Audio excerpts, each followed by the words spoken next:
Ingeteam Power Technology.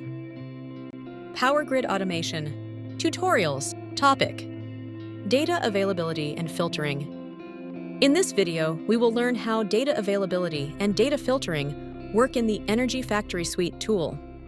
For that purpose, we will first open Substation Factory. Above the IED list, a drop-down menu can be found.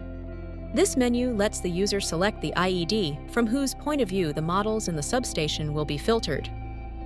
When selecting an Ingepack family IED, only model data from other IEDs will be shown. In this example, the PTCE has not had any external data enabled to it.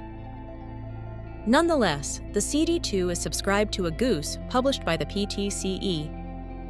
Therefore, the model data in that GOOS is fully available for the CD2. As opposed to the Ingepack family IEDs, Ingesys IEDs like the IC3 are shown with the data of their model, along with enabled model data from other IEDs. For this particular case, the IC3 is subscribed to a GOOS and a report, both published by the PTC.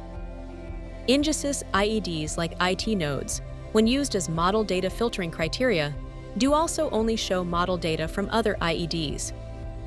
The IT node in this project has had 2 datasets and a report linked to it. When selecting the filter for Ingesys EFS, all the IED models will be fully shown. Finally, we now know how data availability and data filtering work in the Energy Factory Suite tool.